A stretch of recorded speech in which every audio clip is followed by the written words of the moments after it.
Baik, Assalamualaikum warahmatullahi wabarakatuh. Selamat sore, Bu. Izin memperkenalkan diri, saya Sabilal Alif, nomor induk mahasiswa 250201020072. Baik, Ibu, saya dari kelas MJ703, mata kuliah Manajemen Investasi, dengan dosen pengampu Ibu Pustika Ayuning Puri, SE, MSIM. Pada kesempatan ini, izinkan saya memaparkan jawaban serta analisis terkait studi kasus manajemen investasi dalam rangka memenuhi tugas ujian akhir semester ganjil tahun akademik 2025-2026. Dalam studi kasus ini, saya berperan sebagai konsultan keuangan yang akan memaparkan hasil evaluasi mendalam terhadap portofolio investasi yang investor miliki, yang terdiri dari instrumen saham dan obligasi. Adapun tujuan dari presentasi ini adalah untuk melihat apakah aset investor saat ini sudah bekerja optimal dan memberikan keuntungan yang sebanding dengan resikonya. Baiklah, di sini kita bisa melihat dari studi kasus ini ada 3 soal kasus. Yang pertama terkait analisis saham, yang kedua terkait analisis obligasi, dan yang terakhir ialah terkait evaluasi portofolio saat ini. Kita mulai dari yang pertama. Bisa kita baca soalnya ini, perusahaan baru saja membagikan dividen sebesar 2.000 per lembar. Investor mengharapkan dividen tumbuh sebesar 10% per tahun secara konstan. Jika tingkat pengembalian yang disyaratkan K adalah 15%, pertanyaannya hitunglah nilai intrinsik saham tersebut dan gunakan model pertumbuhan konstan atau Gordon model. Baik, pada bagian pertama, kasus soal pertama ini, saya akan melakukan penilaian saham PT Maju Bersama menggunakan model pertumbuhan konstan atau Gordon Growth Model.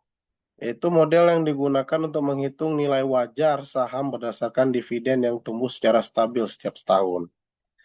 Adapun yang diketahui dari soal tadi, dividen terakhir yang dibayarkan perusahaan sebesar 2.000 dan diperkirakan tumbuh 10% per tahun. Nah, jadi di sini kita bisa secara tidak langsung mencari nilai dividen eh, tahun depan menjadi 2.200. Ini ada saya masukkan ke langkah pencarian yang pertama, penghitungan yang pertama.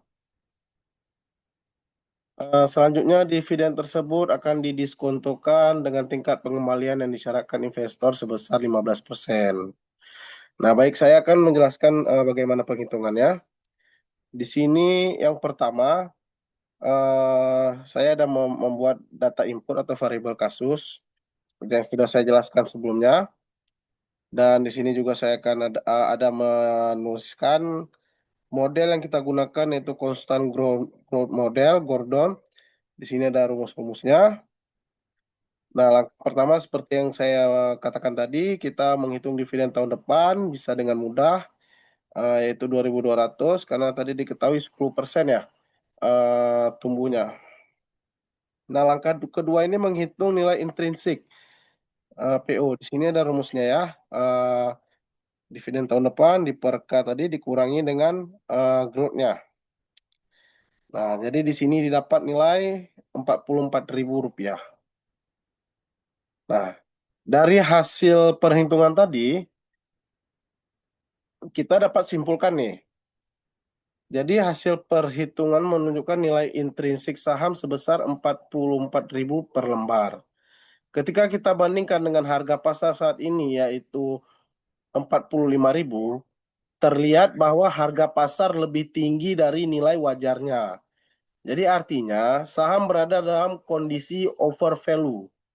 Jadi sebagai konsultan, saya menyarankan investor untuk tidak membeli atau mempertimbangkan untuk menjual saham tersebut karena harganya sudah terlalu mahal dibandingkan nilai fundamentalnya atau nilai aslinya.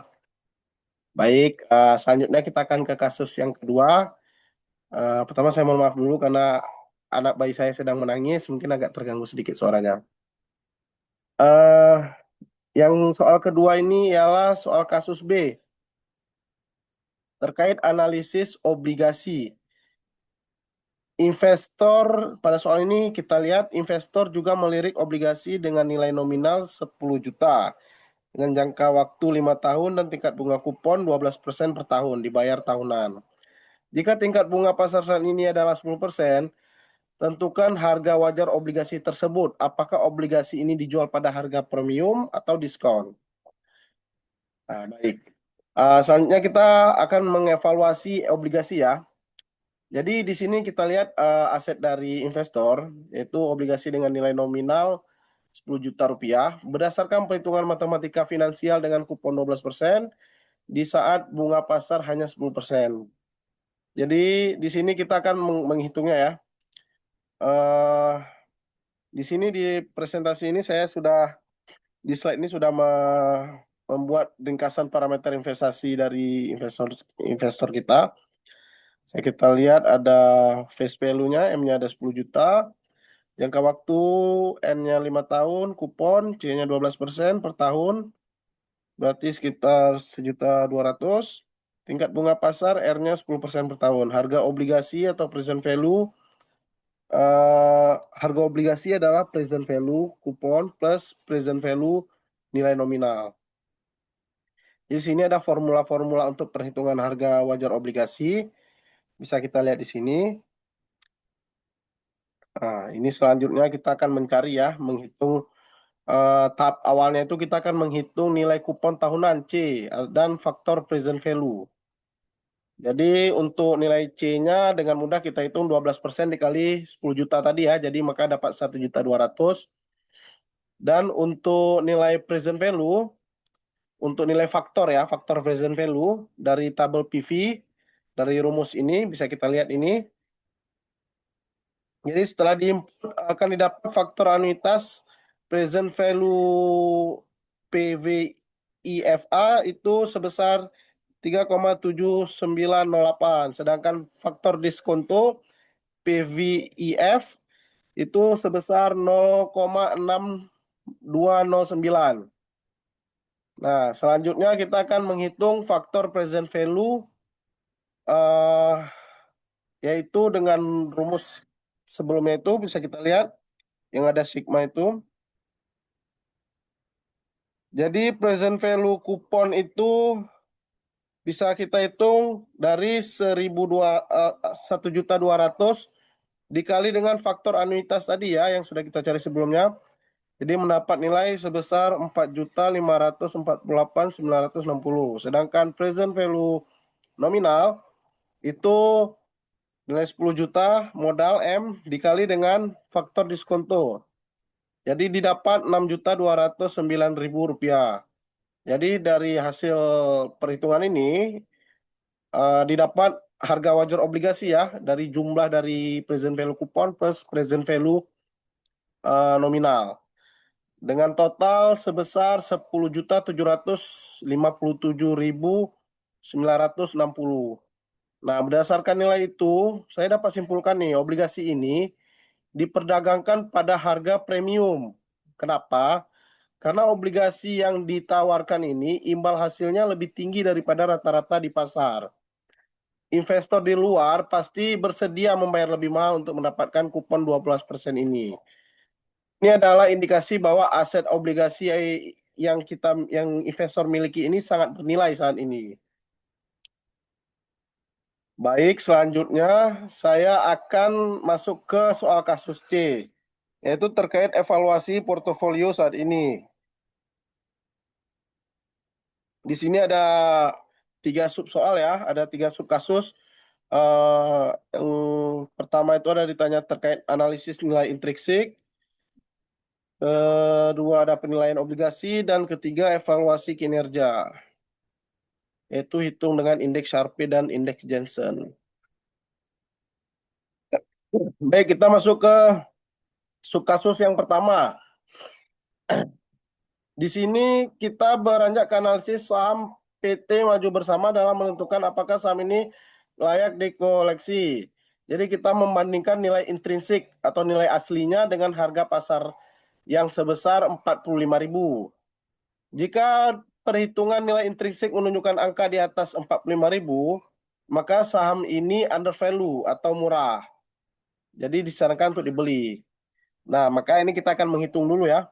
Di sini diketahui dividen terakhir DO-nya 2.000, pertumbuhan growth-nya 10%, required return-nya 15%. Ini sebenarnya nggak ada di soal, tapi diasumsikan sama dengan nilai pada kasus soal A yang pertama tadi.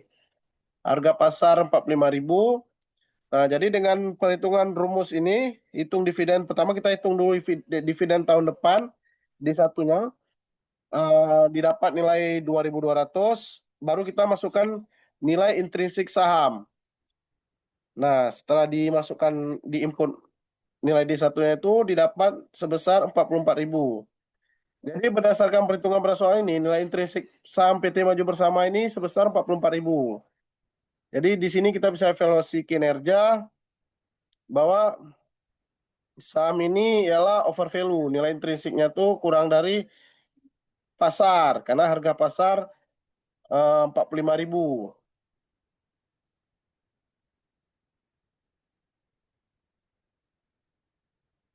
Jadi rekomendasi untuk status saham yang over value sebaiknya itu dijual atau tidak dibeli.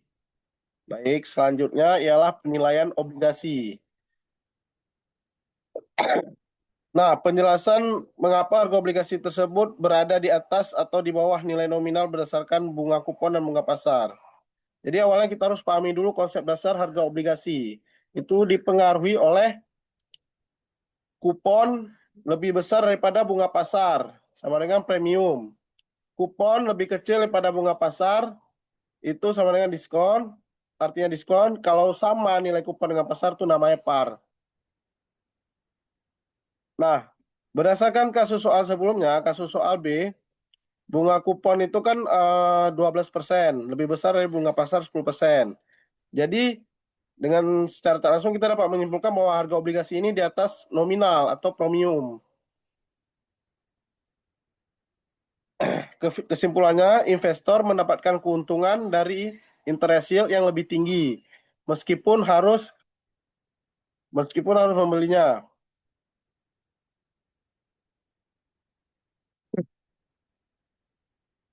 Meskipun harus membayar harga premium di awal.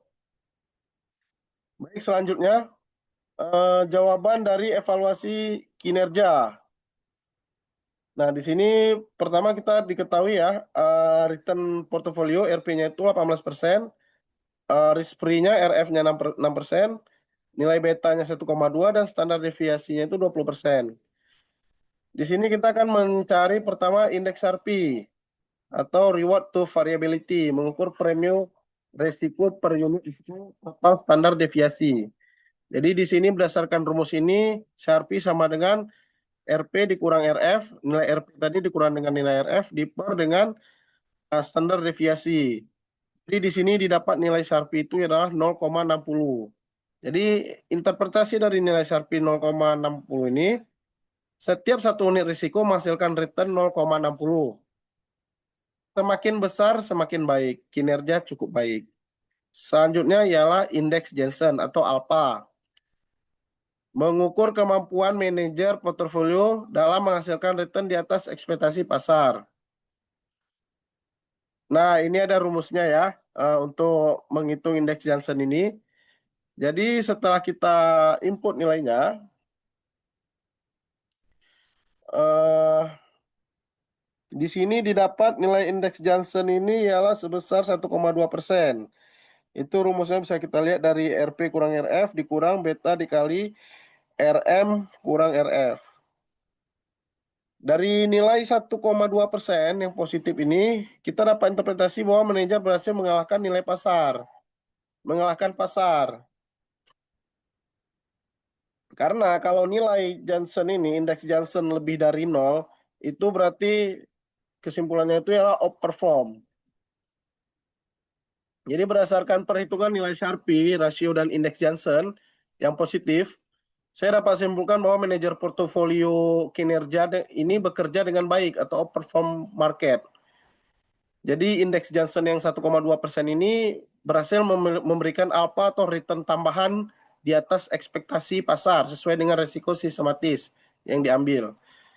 Untuk efisiensinya, dengan Sharpe ratio 0,60, portofolio ini memberikan kompensasi yang cukup baik untuk setiap risiko volatilitas yang ditanggung investor.